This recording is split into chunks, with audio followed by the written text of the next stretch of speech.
Recording. Hi, this is Sarah from the UK. I'm interviewing Dustin Slade today, who is an acupuncturist and a Chinese medicine expert. He's based in the US, and we're just doing a short video to explain a bit about why Dustin got into it and why he does what he does and how much he loves it. So, Dustin, what got you into alternative therapies in the first place? Hi, Sarah.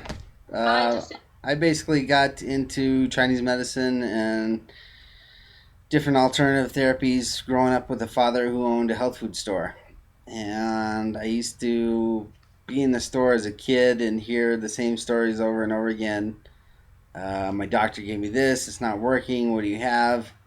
I started to work in his store and hear those same things over and over and over again. So I just started to kind of lose faith in different synthetic allopathic medications, and I do believe they have their time and place. But I started researching chiropractic and osteopathy and homeopathy and uh, essential oils and LEDs and lasers, all these different modalities. And when I found traditional Chinese medicine, I was excited because it had so many different parts that were very practical. I'm a very practical person, and I like things that uh, can involve several different people. Not everybody's going to want to do acupuncture.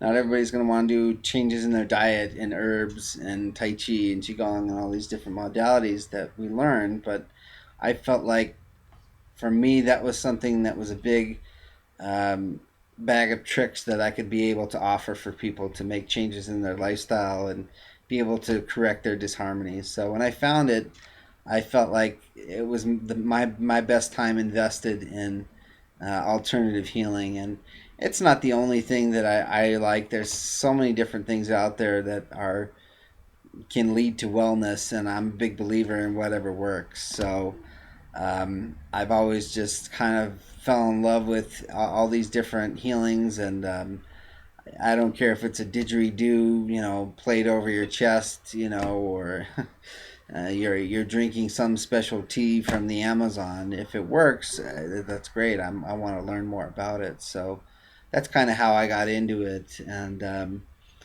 I just kind of fell in love with the idea that in acupuncture was kind of the most intriguing to me in energetic medicine and changing people's shifts in their energetic highways seemed to be something that was very different and very exciting. So that's kind of what led me to do my research into Chinese medicine and drove me down that path a little bit.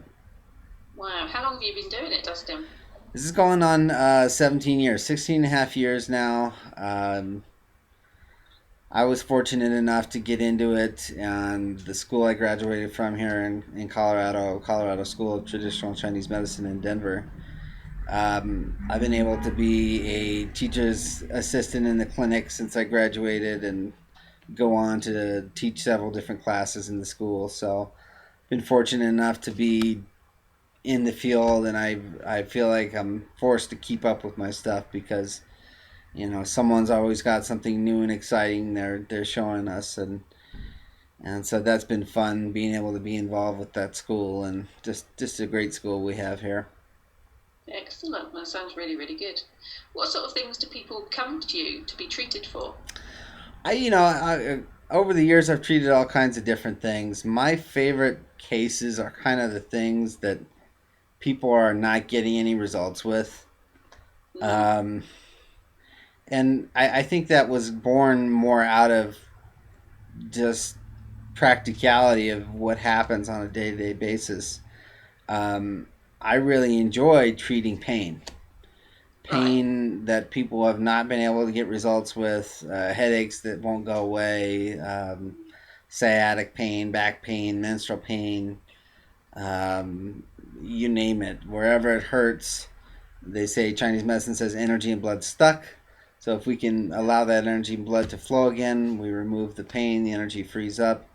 And a lot of times, it's what's fascinating to me is people have, you know, hopefully not gone through surgery, but a lot of times they've been through physical therapy, they've gone through the pain and inflammation, they get the painkillers, the anti inflammatories, the muscle relaxers, then they go on to heavy narcotics, and then they go on to physical therapy, and then a lot of times that makes it worse or just doesn't really remedy the problem. Then they're looking at surgery, and then finally at the end of that, they're looking at maybe I should try acupuncture. Yeah. And they So it's the do last thing they think about, not the first thing they think about. well. I when your doctor says you need surgery, you go and do what your doctor tells you. So I don't fault anyone there. But what we're changing, having now is that we're understanding that it's not just the mechanical part of what's in the structure. It's about the energetics and the blood being able to flow through the area correctly. And when we have that function established again, then the body can really take care of itself. And so, thank goodness that we have the medications that we do in Western medicine. They're a necessity, and I've had surgeries and I've got hardware screws in my knee and stuff. I'm thankful they were able to patch me back together. And but when it comes down to things like chronic degenerative disease and chronic inflammation and pain, Western medicine kind of hits the wall. It's got as much as it can do until the drugs don't work anymore, until the physical therapies hit a wall. And then, a lot of times people go through surgeries. I'll see them at the end of that phase and they still have the pain. Mm. And so it's exciting to me that we can do a couple of pins that are just a little piece of wire and they conduct enough electricity to move through the body that it moves the energetics, moves the blood, and the body's able to take care of itself. It's pretty amazing And when you think so about it. it is. It really is fascinating when I think of it, and I just get so fascinated. There's a point for kids bedwetting. You Mm. do the little crease in the pinky. Yeah. You just needle the right side for females, the left side for males, in that crease, and Yeah. that's a point for bedwetting. Now, I get fascinated with that because it's not really a disease.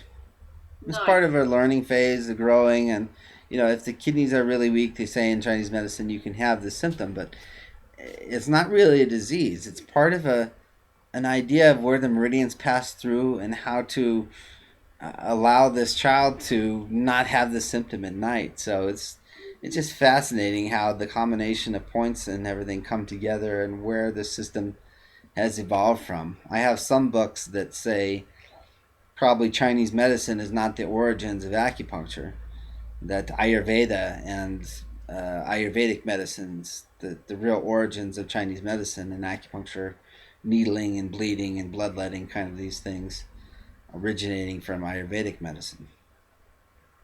Wow. So, Excellent. So, are there anything in particular you specialise in, or you have your favourite thing to do?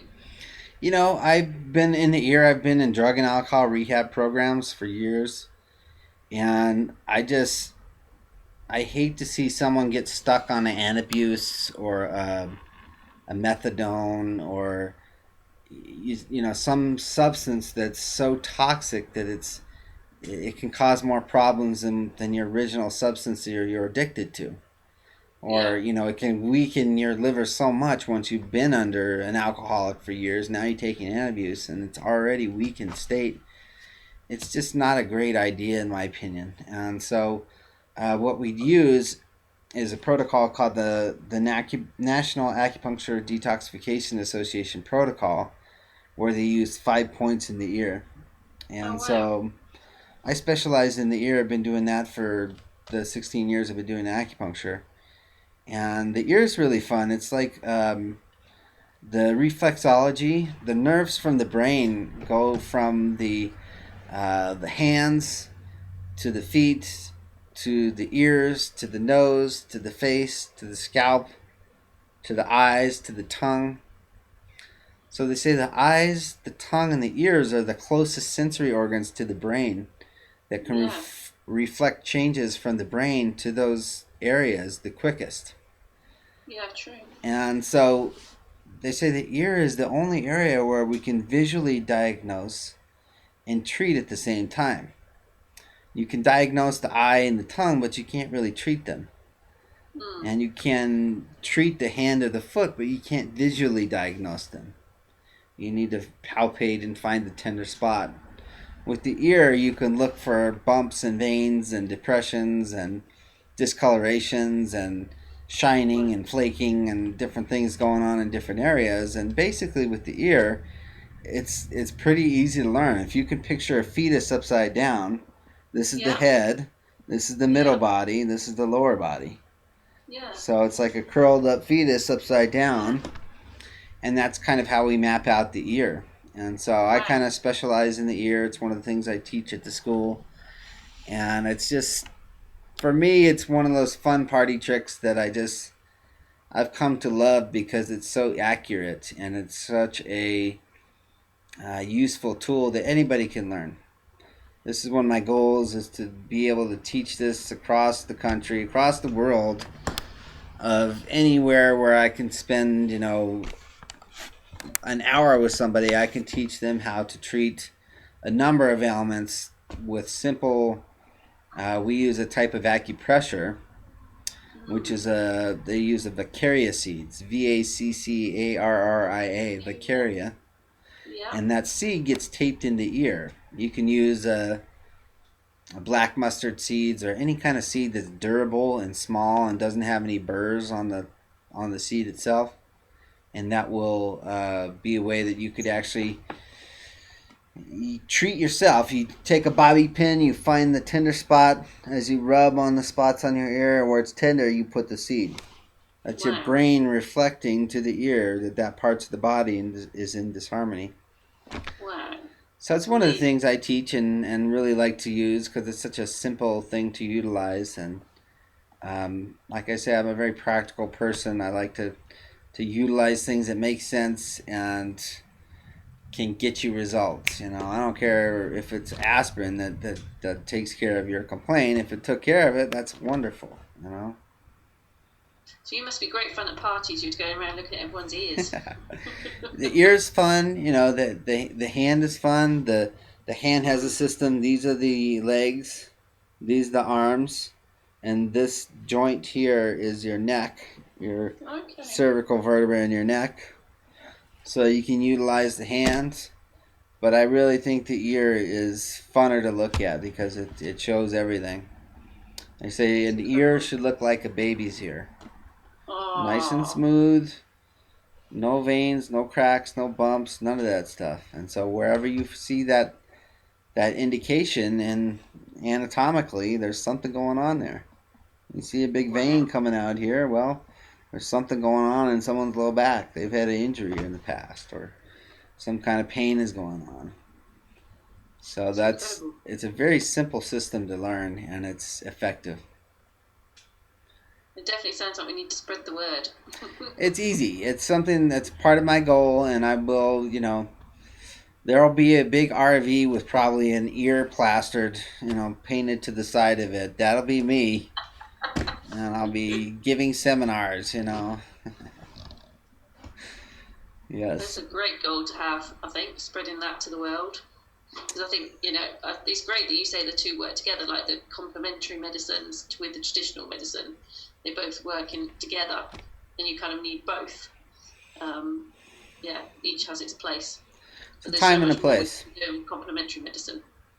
Absolutely. We can't throw away all the traditional knowledge that is indigenous to everywhere, and we can't throw away all the advanced knowledge that we've got from technology. We can utilize both and kind of find a happy medium. And as long my only thing in modern technology is that it's not making you more toxic. With whatever it is, pesticides or herbicides, fungicides, germicides, hormones, antibiotics, um, uh, problems with things in your water, leads and heavy metals, fluoride, um, exhaust from petrosynthetic exhaust combustion engines.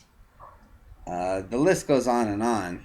The more you can do to be proactive in your health, I think the better off you'll be, and it's really in your hands. You have to be the one looking into this, and don't let it get to where the point that you're at surgery and your last hope is that you're gonna maybe go try and change your diet and do some herbs and Yeah, try acupuncture. yeah. Think So about it ideally, we more want to try and get preventative. people thinking about that earlier on in their treatments. So kind of trying something out, acupuncture out, not as a last resort, but hopefully the first resort. And not only acupuncture. I mean, Mm, that's why I was attracted to Chinese medicine, is because I knew not everyone was going to like needles. Not mm, everyone was going to try and change their diet. There was yeah, as long as you look at your lifestyle and look at the things that are going on and look at the very basic things. If you have hot symptoms going on in your body, you need to stop putting in hot things.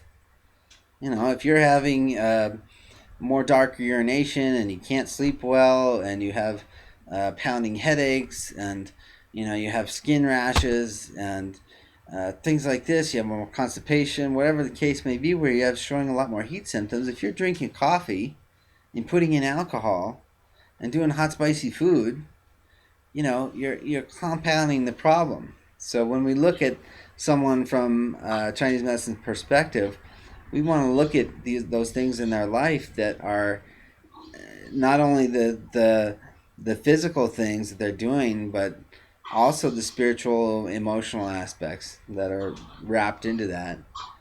And being yeah, preventative in your health is a new idea. We're changing the idea that the doctor's okay with taking your health in his hands. No, your health's in your hands, mm, and you can be preventative in the way that you eat, the way that you exercise, the way that you are maintaining your good health by living a good lifestyle. excellent.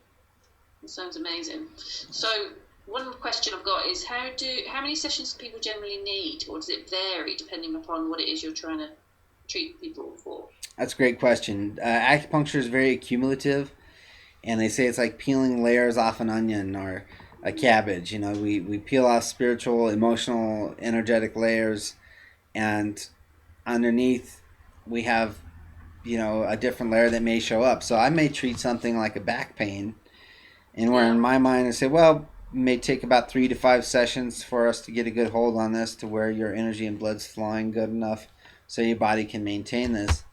I do one session.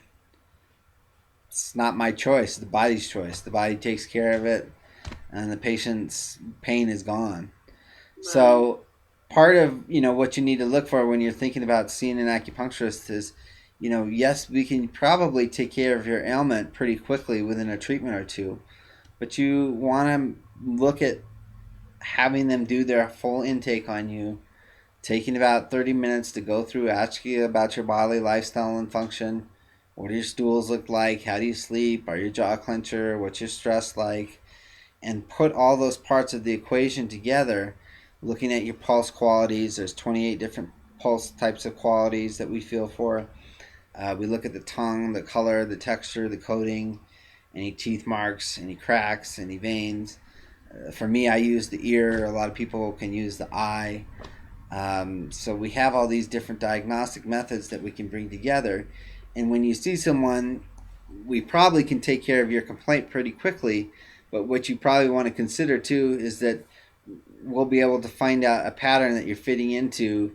And you might want to do about 3 sessions just to kind of solidify that treatment, just to heal up on that. On some treatments, um, generally, like what I usually say is, the longer you've had your complaint, the more Yeah, stagnation has set in, yeah, the longer it's going to take to alleviate that. yeah. And so that's where we'll use a little bit of acupuncture and a little bit of combined herbs Mm, that are focused towards your disharmony, and we'll get there much quicker. yeah. So we can do it only by acupuncture, we can do it only by herbs, but if we use both together, man, we can make leaps and bounds in the symptoms. Amazing. It sounds incredible. I'll be coming for a session with you next time I'm in the States. Come on down, yes, So just before we absolutely. finish, is there anything else you want to mention that we haven't covered? I would say, in my state, there is a difference of training. And in Colorado, um, you can do acupuncture as someone who's not an acupuncturist with less training. And the only thing I would say is, in any kind of professional service that you get, you pay to have someone have some good training. Yeah. So make sure that when you're getting some acupuncture done, make sure someone's had some training before you do it. Yeah. MDs in this state don't have to do any training, and chiropractors have to do a 100-hour video course. Wow. And so anyone else has to do a national examination, point location theory, practicum, and it's a rough exam. So it makes sense. If you're going to get it done, make sure someone knows what they're doing when they're doing it and is not just looking at book, doing cookbook acupuncture, finding a point that might work for back pain. That's it Yeah. doesn't follow the theory correctly, and it may work. The body's smart enough, and it may actually work, but you'll get a lot better result from someone who knows a little bit more about the theory and can give you a little bit of an idea there. That'd be my That's a only really thing good when you point. consider someone. Yeah. That's a really good point because there's a lot of people who do a lot of things that haven't been properly trained. So I think it's really important to pick someone who's got the qualifications and can show that they've done the hours of studying that you need to have done to qualify. Absolutely. It's always a good idea, whatever you gotta do. Yeah. That's been excellent. Thanks, Dustin. Learned so much there. I'm sure people will be fascinated by the whole idea of acupuncture and Chinese medicine. So I'm sure you get some people wanting to come and have a session with you. So I guess they can come and just find you on the website, find you on your website, and then they can give you a call or send you an email. Awesome. Yeah. Send me an email, give me a call, and we'll get you hooked up and get you dialed in.